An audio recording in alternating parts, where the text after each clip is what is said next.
The emergency klaxons screamed across the bridge of the Imperial dreadnought Times. Sovereign's wrath. Times as Admiral Thektar watched the impossible unfold before him. His 4 eyes, each the size of a human fist, tracked the tactical display with growing disbelief. The massive hologram showed a single ship emerging from the asteroid field of the Sol system's outer rim, and it was moving in ways that violated everything he knew about space combat. "Weapons officer, report!" Thektar's voice boomed through the bridge, his crystalline exoskeleton clicking with agitation. The Zephyrian Empire had conquered 17 star systems in the past decade. Their fleet of 200 warships had never faced serious resistance. Earth was supposed to be just another primitive world to add to their collection. "Sir, the human vessel appears to be old. Very old. Our scanners indicate technology dating back at least 300 of their years, but the power readings..." The weapons officer's tentacles trembled as he spoke. "The power readings don't match anything in our databases." Captain Sarah Chen stood on the bridge of the Times UES Prometheus *, her weathered hands gripping the command console. At 68, she had spent her entire career preparing for this moment, even though she never truly believed it would come. The Prometheus was humanity's greatest secret. A prototype battleship built in the early 22nd century and hidden in the Kuiper Belt for 200 years. "Ma'am, we're receiving surrender demands from the alien fleet," reported Lieutenant Torres from the communications station. His young voice carried a tremor of fear mixed with awe. "They're asking us to submit to Imperial authority and prepare for planetary occupation." Sarah's gray eyes hardened. She had read every report from the outer colonies, seen the footage of what the Zephyrian Empire did to worlds that resisted. Entire populations enslaved, resources stripped, cultures destroyed.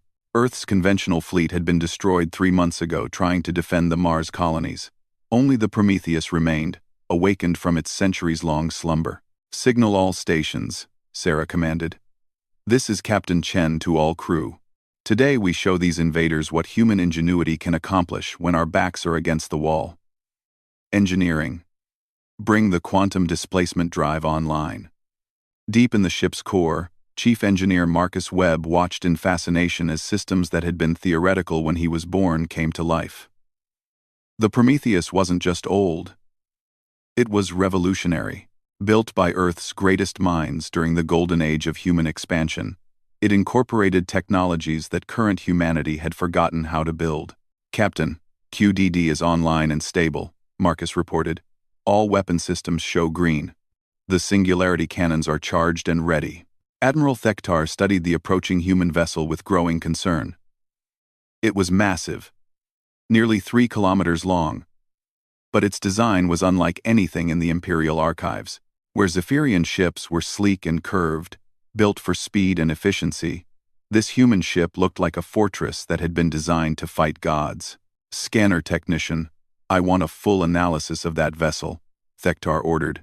"How can something so old pose a threat to the Imperial First Fleet?" The scanner technician's multiple arms danced across his instruments.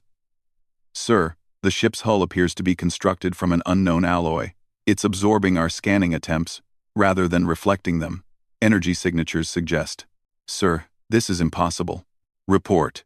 The human ship appears to have 11 different types of shielding systems, all operating simultaneously. And sir, I'm detecting gravitational anomalies around the vessel. It's like they're carrying a small star in their engine room." Captain Chen walked slowly around her bridge, checking each station. The Prometheus had a crew of only 800, compared to the thousands that crewed modern warships, but every system had been designed for maximum automation and efficiency. The ship's artificial intelligence, Atlas, had been learning and evolving for 2 centuries. "Atlas, tactical assessment," Sarah requested. The AI's voice filled the bridge, calm and analytical. "Captain, enemy fleet consists of 200 vessels, ranging from destroyers to dreadnoughts. Combined firepower exceeds our conventional defensive capabilities by a factor of 50 to 1. However, our technological advantages provide multiple strategic options. Recommendations? Suggest demonstration of superior firepower to encourage enemy withdrawal. If they refuse to disengage, Full combat protocols are available. Lieutenant Torres looked up from his station. Captain, the alien admiral is hailing us directly. Put him through. The view screen shimmered, revealing Admiral Thektar's imposing form. His crystalline carapace reflected the bridge lights, and his multiple eyes fixed on Sarah with obvious disdain. Human vessel. I am Admiral Thektar of the Zephyrian Imperial First Fleet. You will surrender immediately and prepare for boarding. Your world will submit to Imperial rule, and your people will serve the Empire. Resistance is futile. Sarah stepped forward, her expression calm but determined. Admiral, I am Captain Sarah Chen of the United Earth ship Prometheus. I'm giving you one chance to withdraw from this system and never return. Leave now, and no harm will come to your fleet. Thektar's mandibles clicked in what passed for laughter among his species. One primitive ship against the might of the Imperial fleet? Human, your species' arrogance will be your downfall. You have 60 seconds to surrender, or we will demonstrate why the Empire has conquered 17 worlds. The transmission ended, and Sarah turned to her crew. Well, we tried diplomacy. Atlas. Target their flagship. Single shot, minimum power. Acknowledged, Captain. Singularity Cannon 1 charging to 15% power. Engineer Webb monitored the power flow with growing excitement. The Singularity cannons were theoretical weapons when the Prometheus was built, designed to manipulate space-time itself. Each shot created a miniature black hole that existed for microseconds before evaporating in a burst of Hawking radiation. On the Imperial flagship, Weapons Officer Zakrim watched his instruments in confusion. Sir, the human vessel is charging some kind of weapon, but the energy signature is unlike anything we've encountered. Impossible, Thektar scoffed. Ready all weapons. We'll vaporize that relic and move on to conquering their planet. The Prometheus rotated slowly, bringing its primary weapon to bear. Along the ship's ventral surface, a massive cannon emerged from its housing, crackling with barely contained energy. Space itself seemed to bend around the weapon as reality warped under the influence of controlled gravitational forces. Firing solution locked, reported the tactical officer. Fire, Sarah ordered quietly. The Singularity cannon discharged with a flash of impossible light. For a moment, space-time folded in on itself, creating a corridor of distorted reality between the Prometheus and the Imperial flagship. The shot crossed the distance in an instant, striking the Times Sovereign's Wrath Times amidships. The massive dreadnought, pride of the Imperial fleet, simply ceased to exist in a sphere 50 meters across. The miniature black hole consumed metal, energy, and everything else in its path before evaporating in a brilliant flash of gamma radiation. When the light faded, Admiral Thektar's flagship hung in space like a broken toy, its rear and front sections slowly drifting apart. Across the Imperial fleet, alarms shrieked as sensors registered the impossible. A single shot had essentially destroyed their most powerful warship, and the human vessel showed no signs of strain or damage. This is Commander Vexhai of the Times Imperial Vengeance *, came a panicked transmission. All ships, evasive maneuvers. That weapon, by the eternal void. What kind of technology are these humans hiding? Sarah watched the chaos spreading through the enemy fleet with grim satisfaction. Atlas. Open a channel to all Imperial vessels. Channel open, Captain. Imperial fleet. This is your final warning. Withdraw from this system immediately, or face the consequences. You have seen what one shot can do. Don't make us show you what happens when we stop holding back. The response came from multiple ships simultaneously, a cacophony of alien voices demanding explanations, threatening retaliation, and arguing among themselves. But Sarah noticed something else. Several of the smaller vessels were already beginning to turn away. Ma'am, Lieutenant Torres reported. We're detecting unusual energy signatures from the alien fleet. It looks like they're preparing for a coordinated attack. Then they've made their choice, Sarah said sadly. Atlas, combat protocols authorized. Show them why the Prometheus was hidden away for 2 centuries. The Imperial fleet moved like a swarm of angry insects, their formations designed to overwhelm any single target through sheer numbers. Commander Vex High, now the senior officer after Admiral Thektar's death, coordinated the attack from his heavy cruiser.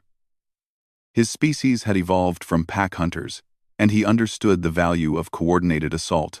All vessels converge on the human ship from multiple vectors, Vex High commanded. Concentrate fire on their weapon systems. Whatever technology they possess, they can't target all of us simultaneously. But Captain Chen was already 3 steps ahead. The Prometheus had been designed by military strategists who understood that Earth would always be outnumbered in any interstellar conflict. Every system on the ship had been built with that assumption in mind. Atlas, activate the quantum displacement drive, Sarah ordered. Implement combat protocol, Delta 7. The AI's response was immediate. Protocol acknowledged. QDD. Activation. In 3, 2, 1. Mark. Space around the Prometheus began to shimmer like heat waves rising from hot pavement. The massive battleship flickered, becoming translucent for a moment before vanishing entirely from normal space-time. The Imperial fleet's targeting systems immediately lost lock, their weapons firing harmlessly into empty void. Where did it go? Vex High demanded, his compound eyes scanning every display on his bridge. Ships don't just disappear. Lieutenant Torres gripped his console as reality bent around them. Through the viewports, the stars had taken on an ethereal quality. Their light stretched and distorted. They existed in a pocket dimension, a folded space that allowed them to observe normal reality while remaining undetectable. Displacement successful, Atlas reported. We now exist approximately 0.3 seconds ahead of normal space-time flow. Enemy fleet remains visible and targetable, but we are effectively invisible to their sensors and weapons. Chief Engineer Webb monitored the exotic energy readings with professional admiration. The QDD technology had been theoretical when Einstein was still working on relativity. Human scientists had spent decades learning to manipulate space-time, creating weapons and defenses that seemed like magic to less advanced civilizations. Captain, all weapons systems remain fully operational while displaced, the tactical officer reported. We can engage targets without returning to normal space. Sarah nodded grimly.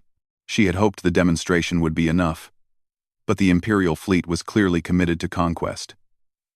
Target their formation leaders. Let's see how well they coordinate without their command structure. The Prometheus materialized for microseconds at different points around the enemy fleet, each appearance accompanied by the devastating discharge of its singularity cannons. Imperial cruisers simply vanished as miniature black holes consumed their command sections.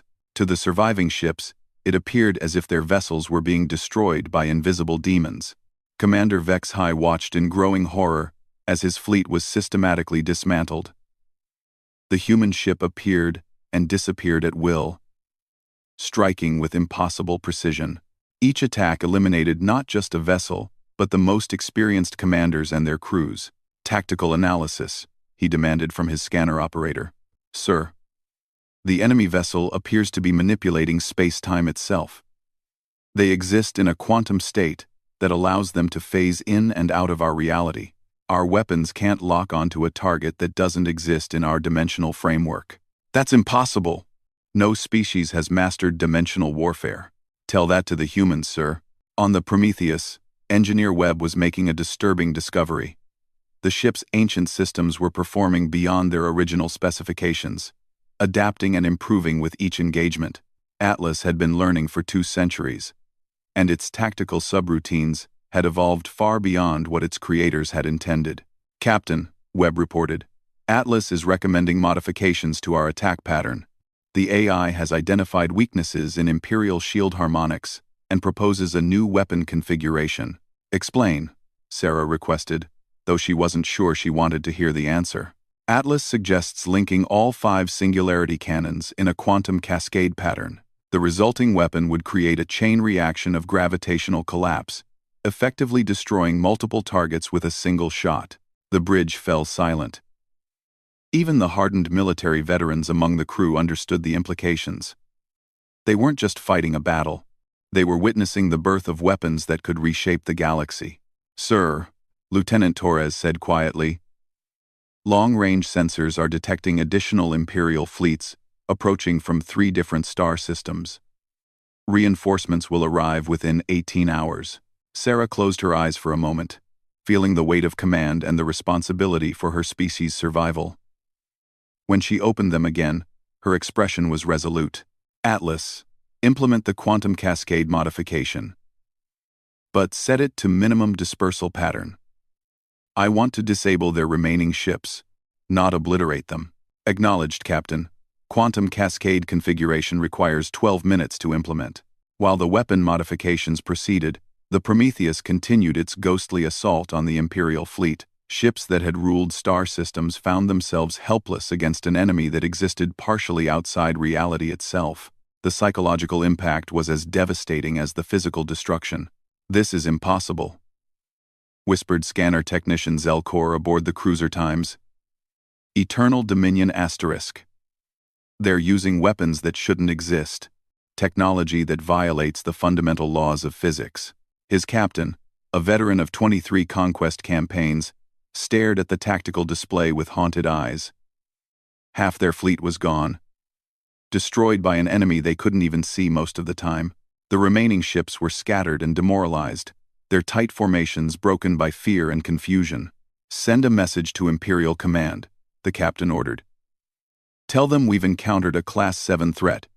Request immediate reinforcement from the core fleets." But Commander Vexhai had other ideas. As the senior surviving officer, he knew that retreat would mean disgrace and probable execution. The Empire did not tolerate failure, especially from commanders who lost entire fleets to a single enemy vessel. All remaining ships formed defensive sphere formation around coordinates 77 Mark 9, he commanded. "We'll create a gravity well trap. When the human ship materializes to attack, we'll collapse our formation and catch them in overlapping fire zones." It was a desperate gambit, but it showed tactical thinking that impressed even Atlas. The AI paused in its weapon modifications to analyze the enemy strategy. "Captain, the Imperial commander is attempting to create a tactical trap," Atlas reported. "His formation suggests he understands our displacement patterns and is trying to force us into a disadvantageous position." Can it work?" Sarah asked. "Probability of trap success is approximately 37%, assuming we maintain current attack patterns. However, I have identified 17 alternative approaches that would render their trap ineffective. Or we could try something different entirely," Sarah mused. "Atlas, what would happen if we brought the entire Imperial fleet into displacement space with us?" The AI's processing cores hummed for several seconds before responding. "Theoretical possibility exists. However, such an action would require significant power expenditure and might damage our quantum displacement matrix. The risk." Quote, "The risk might be worth it," Sarah interrupted. "If we can bring them into our dimensional space, we can disable their ships without destroying them. Maybe even convince their commander to withdraw." Lieutenant Torres looked up from his communications station. "Captain, we're receiving a transmission from the Imperial fleet. It's a surrender offer." Sarah raised an eyebrow. "Put it through." Commander Vexhai appeared on the view screen, his exoskeleton cracked from stress and his multiple eyes darting nervously. "Human Commander, I am authorized to negotiate terms of Imperial withdrawal from this system. Your technology has proven formidable. Perhaps we can reach an understanding."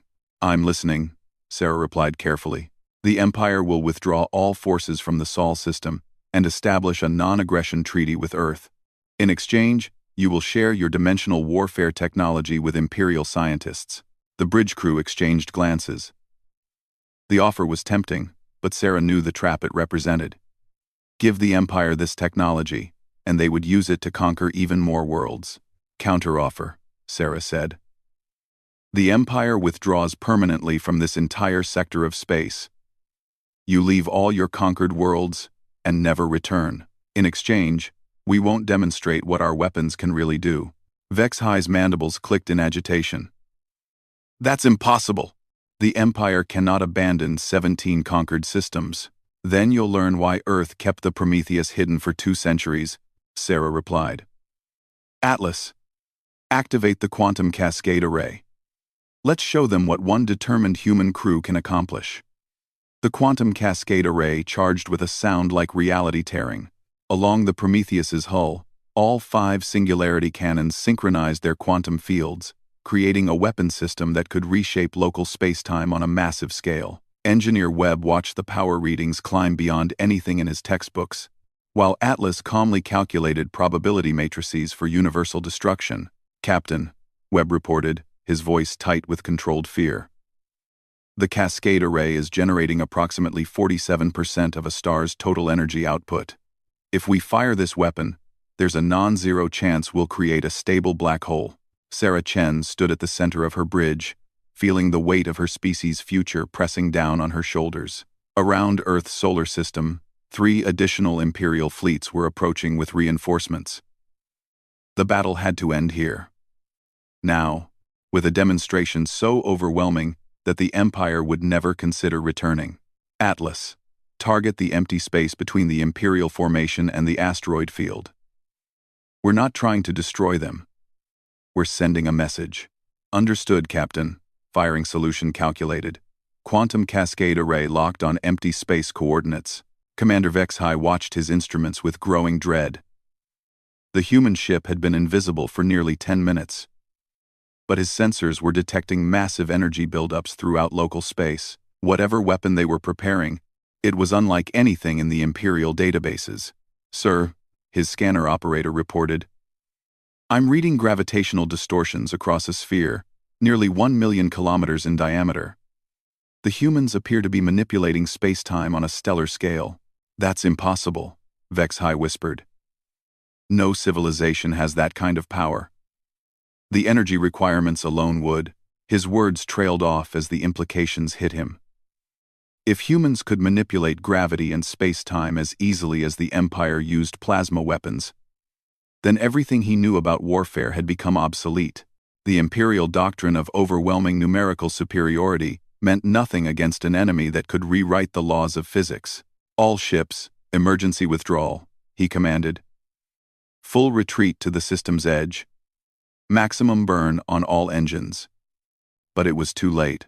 The Prometheus materialized one final time, its massive hull gleaming with accumulated quantum energy. The 5 singularity cannons fired simultaneously, their beams converging on a single point in empty space 3 million kilometers away. For a moment, nothing seemed to happen.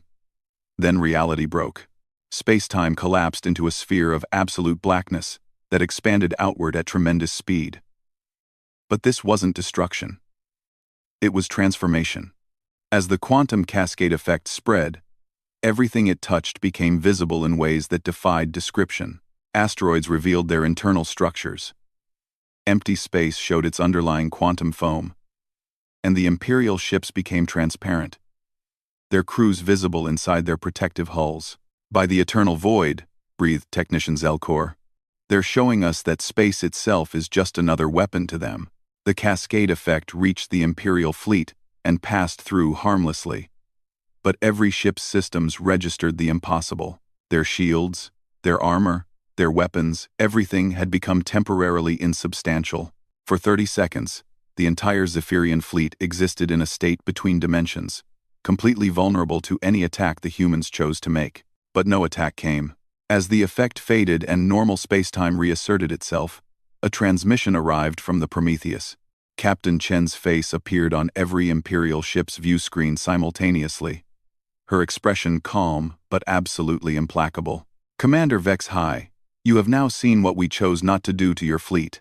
Every ship under your command could have been destroyed, without you even knowing we had fired. Your crews could have been scattered across 17 different dimensions, or simply erased from existence entirely. Vexhai found himself unable to speak. His species had conquered worlds through superior technology and tactical doctrine, but the humans had just demonstrated abilities that seemed almost divine in scope. This is our final offer, Sarah continued. The Zephyrian Empire will withdraw all forces from this sector immediately. You will liberate every world you have conquered and grant them full independence. You will establish a permanent exclusion zone around Earth and never return. In exchange, we will not share our weapons technology with your enemies or use it to hunt down Imperial fleets across the galaxy. And if we refuse? Vexhai managed to ask. Sarah's smile was colder than vacuum. Then you'll discover why Earth spent 2 centuries building more ships like the Prometheus. The transmission ended, leaving the Imperial fleet alone, with their terror and the growing realization that they had encountered something far beyond their understanding. In the distance, long-range sensors detected the approaching reinforcement fleets, but their arrival now seemed meaningless. Engineer Webb was running final diagnostics on the Prometheus's systems when Atlas made an announcement that surprised even him. "Captain, I have been analyzing Imperial communication intercepts. Their reinforcement fleets include vessels from the Empire's core worlds, including ships that have never been defeated in battle." "Are you concerned, Atlas?" Sarah asked. "No, Captain. I am calculating how to disable 3,000 Imperial warships without causing excessive loss of life. The Prometheus was designed to protect Earth from any conceivable threat, and the Empire falls well within our operational parameters." Lieutenant Torres looked up from his station with wide eyes. "Ma'am, long-range communications are detecting massive fleet movements throughout Imperial space. It looks like they're recalling ships from across 17 star systems. They're mobilizing everything," Sarah realized, "either for a massive assault on Earth or evacuation." Atlas completed. Analysis of Imperial fleet movements suggests they are preparing for strategic withdrawal from this entire spiral arm of the galaxy. The truth of it hit the bridge crew simultaneously. The Empire wasn't just retreating from Earth. They were abandoning an entire region of space rather than face whatever other weapons humanity might possess. 17 conquered worlds would regain their freedom because one ancient battleship had reminded the galaxy that humans don't back down when their survival is at stake. Commander Vexhai made his decision 3 hours later, as the first reinforcement fleets arrived from Imperial core worlds. His report to the fleet admiral was brief and devastating. "The humans possess dimensional warfare capabilities that render conventional fleet tactics obsolete. They have weapons that can manipulate space-time itself, and defensive systems that place them partially outside our reality. Recommend immediate strategic withdrawal and establishment of permanent non-engagement protocols with Earth." The fleet admiral's response came within minutes. "Withdrawal authorized. All Imperial forces are to evacuate Sector 779 immediately. Earth is hereby classified as a forbidden zone under Imperial law." As the massive Imperial fleet began its withdrawal, Captain Chen stood on the observation deck of the Prometheus, watching the alien ships disappear into hyperspace. The ancient battleship had done its job, but she knew this was only the beginning. Earth now had to decide what kind of place it wanted to occupy in a galaxy full of potential enemies. "Captain," Atlas's voice followed her to the observation deck, "I have detected 37 additional civilizations within scanning range. Several appear to have been monitoring our engagement with the Empire." "Friend or foe?" Sarah asked. "Unknown. However, 17 of them are transmitting what appear to be diplomatic overtures. It seems news of our capabilities has spread quickly." Sarah nodded slowly. The Prometheus had been built to protect Earth from conquest, but it seemed destiny had greater plans. Humanity was about to become a major power in galactic politics, whether they wanted to or not. In the depths of space, hidden shipyards that had been dormant for 2 centuries began receiving activation codes. The Prometheus had been Earth's greatest secret, but it had never been alone. 12 sister ships slept in the darkness between stars, waiting for the day when humanity would need them. That day was coming sooner than anyone expected. Back on Earth, emergency sessions were being called in every major government. The alien invasion had failed, but the revelation that humanity possessed weapons capable of reshaping space-time would change everything. The age of Earth's isolation was ending, replaced by something far more complex and dangerous. The galaxy now knew that humans were not another primitive species to be conquered. They were something entirely different. A civilization that had looked at the fundamental forces of the universe and decided to make them into weapons. And somewhere in the darkness beyond the solar system, other ancient powers were beginning to take notice.